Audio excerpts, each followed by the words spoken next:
Gadamer, 1900 to 2002.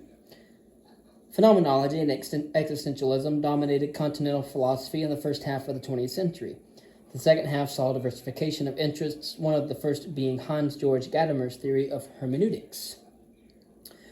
Gadamer was born to strictly observant Protestant parents in the small town of Marburg in the valley of the River Lahn in Hesse, Germany.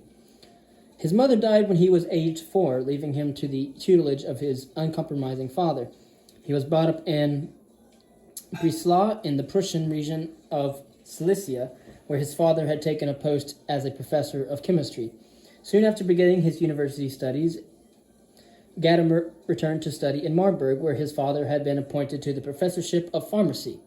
It was a consequential move because soon after completion of his doctoral dissertation on Plato, Gadamer became an assistant to the newly arrived Heidegger. The latter formed a poor opinion of his assistant's abilities, so Gadamer turned from philosophy to philology.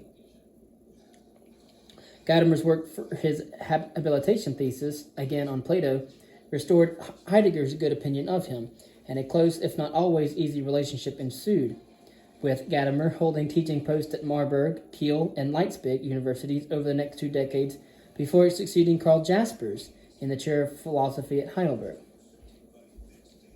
Living in Germany during the Nazi period was not easy for anyone not aligned with the regime, and not easy for anyone at all in the last year of the war. Somehow Gadamer managed to survive without becoming too compromised. Beyond joining the National Socialist Teachers League in August of 1933, was the year of the Nazi takeover and signing the loyalty oath of German professors to Adolf Hitler and the Nationalist Socialist state. His first job at Kiel University was as the replacement for a Jewish lecturer who had been thrown out. Along with others, Gadamer saw that keeping a job under the Nazis meant having to toe a line. So he voluntarily attended a camp at which Nazi doctrine and gymnastics were provided to help shape the right sort of citizen for the new Germany. While he was at the camp, it was visited by Hitler, who seemed to Gadamer to be, quote, simple, indeed awkward, like a boy playing the soldier, end quote. At the war's end, Gadamer was one of those on whom the occupying powers relied to help with reconstruction of the devastated country and society. The work that established Gadamer's reputation came relatively late in his life. He was age 60 when Truth and Method, in 1960, the book in which he sets out his theory of hermeneutics, was published. He describes its aim in the introduction as legitimating the truth communicated by modes of experience that cannot be verified by the methods of natural science. What kind of knowledge and truth is it that hermeneutics, the endeavor of interpretation and understanding, proper to the human sciences and art, can attain? The answer is knowledge of truth that resides in understanding. He writes, the current interest in the hermeneutic phenomenon rests, I think, on the fact that only a deeper investigation of the phenomenon of understanding can provide this legitimization. A conviction, he says, is strengthened by the importance that contemporary philosophy attaches to the history of philosophy, explained by the fact that the truth in the text of the great thinkers can be known only by a hermeneutical method, and not by the methods consecrated by natural science. And the same thing is true of art. Nothing systematic and quantitative can replace the experience of art, which grasps truths that art conveys in its own unique way. The experience of art, he writes, is the most insistent admonition to scientific consciousness to acknowledge its own limits. Likewise, history, here too Gadamer resisted efforts by those such as Wilhelm Dilthey to solve the problem that humans are historical beings, trying to understand history by a methodology unsuited, as he saw it, to the task. Dilthey had written, the first condition for the possibility of historical science lies in the fact that I am myself a historical being, and the one who studies history is the same as the one who makes it. To avoid relativism, a rigorous approach is needed to help the historian, as interpreter, transcend the limits of her cultural and historical embedding. Gadamer and Habermas, after him, for similar reasons, reject this approach. But Gadamer also rejects Heidegger's view that ontology has priority in the hermeneutical endeavor. Instead, he argues that hermeneutics has to bring ontology and history together to show that it is through language and the lived context of interpretation that being is fully disclosed. Hermeneutics is the endeavor to recover meaning from text in the past. and began as a technique applied in biblical studies and classical philology. In the rapidly advancing scholarship of the 18th and 19th centuries, an Enlightenment quest in pursuit of objective truth and understanding, or as objective as possible. For scholars, the question of hermeneutical method was therefore important.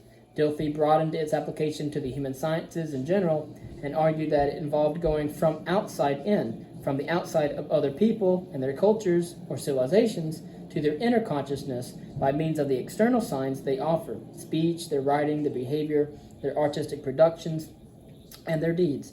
Heidegger had a different view, consistently with the admonition to get beyond the surface of things and therefore go deeper than the theories and methods of hermeneutics to what underlies them in the structure of understanding itself.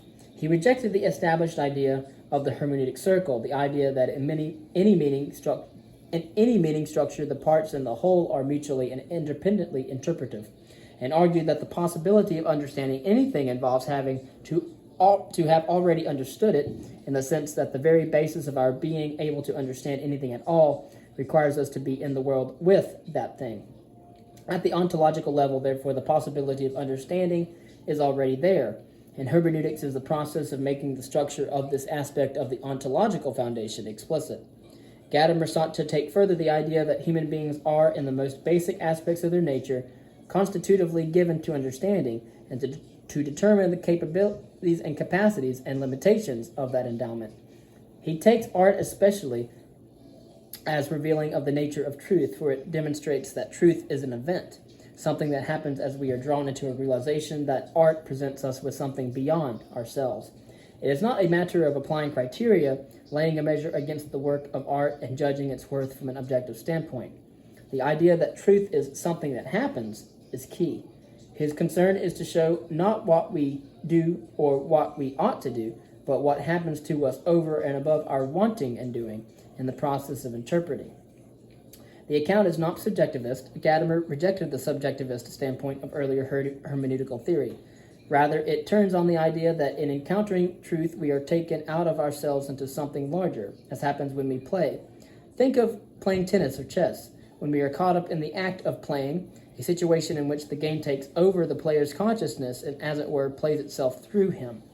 It is not the subject playing, but the play which absorbs the subject.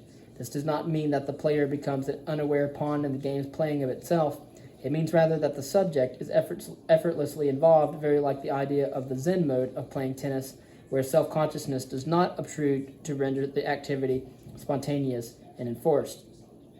The game unfolds of itself, but the player is nevertheless an agent in it, one of the factors in it, yet experiencing a new freedom that attends giving up the effort to control.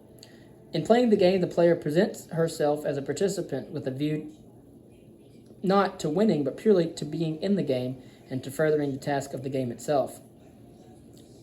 This explains the genesis of art. When the self-presentation of the player ceases to be solely for the sake of playing itself and offers itself as a presentation to others, it transforms into a possibility for truth, not as an intention either of the player or the spectator, but because that is the mode of being of the work of art itself. For art speaks. In the encounter with art, one hears something that claims it makes a difference to one. The experience is not merely theoretical, not merely recognizing a truth, but something practical and existential, making a difference to one's life. Art speaks to us, saying, "Thou must alter thy life." So when we really think about hermeneutics, we think about how historians analyze any text in history or any historical text. There has to be a methodology, and hermeneutics is simply a method on how to interpret these texts in order to understand what they mean. Behind every thought, Gadamer says, resides a whole body of assumptions and background beliefs, which he calls prejudice, not in a negative but in a neutral sense, for some of our assumptions and beliefs might be worth keeping, while others might merit rejection. It is not possible to do without prejudices in this sense, assumptions, inherited beliefs, and they are a source of knowledge. So Gadamer rejects the Enlightenment prejudice against prejudice and assigns to understanding the task of disclosing and evaluating prejudices and the authority and tradition that constitute them. Tradition is what makes our own situation intelligible. Understanding is an essentially historical process, and without openness to the manifestation of tradition in ourselves and in the works of art and literature we encounter, the work of understanding could not be achieved. There are two other tenets crucial to Gadamer's overall view. One is the conception of the horizon, or limit of knowledge, understood not in a negative sense, but rather as something like the frame around a picture that enables one to see the picture properly.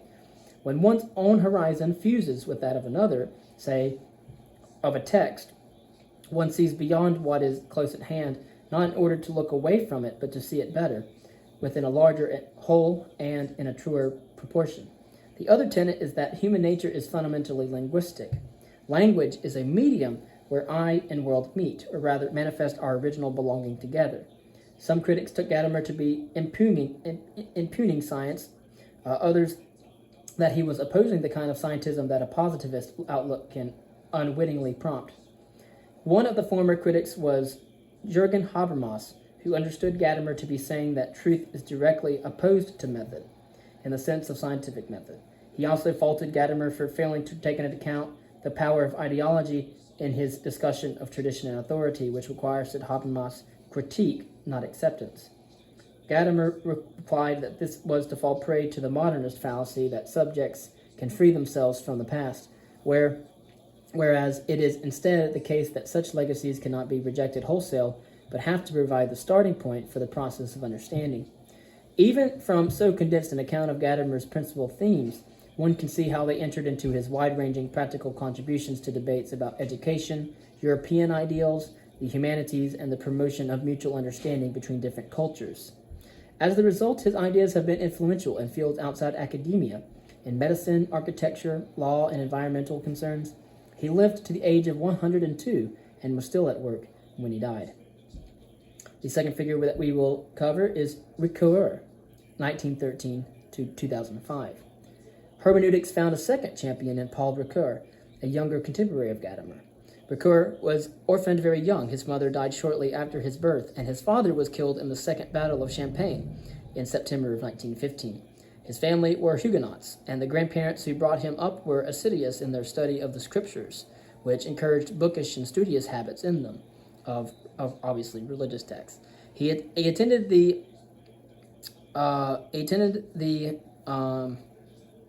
academy and studied as an undergraduate at its university before going to Sorbonne, where he wrote a dissertation in theology.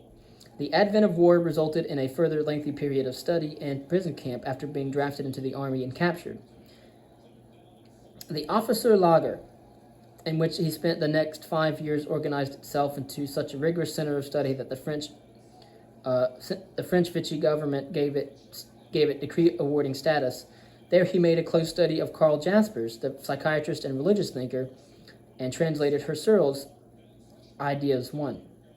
The translation formed part of his doctoral submission after the war. His teaching career began in the theology faculty of the University of Strasbourg, the only French university with a Protestant theology department, where he remained until 1956, in which year he was appointed to the chair in philosophy at the Sorbonne. So we have to think about Ricoeur. Although he was religious, although he studied theology, which is dead in many respects, nevertheless, he was influenced by Karl Jaspers, who was also a psychiatrist and a religious thinker, who coined the term the axial age, in which all the phenomenal religions of the classical world emerged. So Ricoeur's three most important books were published during the Sorbonne years. Fallible Man and the Symbolism of Evil both appeared in 1960, followed by Freud and Philosophy in 1965. In this latter year, he made the mistake of accepting a position as dean at the new University of Nanterre, at the time called Paris X Nanterre, located in the city's western suburbs. It became one of the most riotous campuses of 1968. Ricoeur himself coming under attack and being labeled an old clown by the students. He had taken a post there full of optimism for a fresh new approach to university education and was disenchanted by the unexpected effect of reforms that had been intended to prevent Paris's university system of its stuffy traditionalism and overcrowding. In consequence, he resigned and went to teach at the Catholic University of Louvain in Belgium, and then at the University of Chicago's Divinity School. He returned to retirement in France in 1985.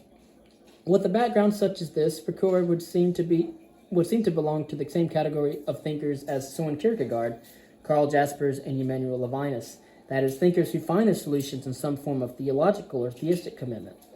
On the grounds that such a commitment is no solution to the problems of philosophy, I do not include religious thinkers among philosophers, at least without qualification, for if there is an omnipotent, omniscient, eternal being, then anything whatever is possible. All bets are off, as the saying has it, and therefore there is no point even in thinking about the problems given that the solution, even if incomprehensible, is already available without the necessity for further thought. But nevertheless, Ricoeur, despite his extensive writings on religion and faith, did not postulate a deity as a philosophical answer to anything, but offered a profound ethical metaphysics, which does not depend on a privileged revelation or doctrinal basis. Ricoeur's chief contribution was his combining of phenomenology and hermeneutics in such a way as to fulfill what he saw as the main aim of the latter, namely to overcome distances, for example, between the present and the cultures of the past. By overcoming this distance, by making himself contemporary with the text, the interpreter can appropriate its meaning to himself. Foreign, he makes it familiar, that is, he makes it his own.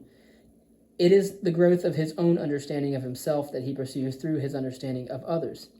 Every hermeneutics is thus explicitly or implicitly self-understanding by means of understanding others. Indeed, Ricoeur saw all philosophy as hermeneutics, which show that existence both expresses itself and arrives at meaning by the continual activity of interpreting the signs through which culture manifests itself. And as culture changes over time, it's extremely hard to get to how the audiences and the writers of different time periods understood themselves, but that does not mean that we die, that we lay down and die and don't attempt to do such. Selfhood, or more accurately, the discovery of the self, is attained by the process of coming to appropriate these meanings and reflecting upon them. This provides the route to an answer to a question he saw at the root of philosophy. Who am I? Reflection shows that we have a double nature lying on either side of a line that divides what is voluntary and involuntary within us. But the discovery of the self can never be complete because the I who asks, who am I, is both the seeker and the thing sought. The only way this dialectical circularity can be managed is by the hermeneutical approach. What such an approach makes us see is that as embodied beings whose selfhood cannot be grasped by a Cartesian act of introspection, we have to recognize ourselves as linguistic, social, and bodily unities. But not static unities. We live a narrative in time, and the way we experience time is part of what makes the reflectiveness required for self-discovery possible. This insight prompted Ricoeur to develop a theory of time, distinguishing phenomenological time, the passage of time from past through the present towards the future, experienced linearly, and cosmological time, the more abstract general conception of the river of time itself, or the era of time. Human time is the integration of both phenomenological time and cosmological time. The two conceptions of time presuppose each other, and in their integrated aspect as human time acquire to be understood in narrative terms, with the story in which we are characters being both written and read by ourselves, the latter constituting the basis of self-identity. Of course, you remember Shakespeare saying that all the world's a stage. Indeed, we are merely players, performers, and portrayers, each another's audience. But self-identity is a fragile construct. It has to be constructed from the reading we give of the narrative we write for ourselves. But it also depends on what others think about us, how they treat us, and how we relate to them. Selfhood can be lost, and because the ethical aim of life is to achieve a sense of merited self-worth, such loss is moral failure. Given that achieving this aim depends on the nature of relationships, there has to be a reciprocity of benevolence between oneself and others, and the attitude of solicitude that underlies reciprocity is fundamental, connecting self and others through sympathy. Ricoeur's treatise on ethics, originally given as the Guilford Lectures in 1985 to 1986, is entitled Oneself as Another. For Ricoeur, the highest values lie in friendship and justice, because both protect selfhood, and when selfhood is lost or harmed, they provide means for its repair and restoration. Indeed, for redemption, Those studious hours over the scriptures in his grandparents' home had left their trace in this attractive and humane approach to the question of living.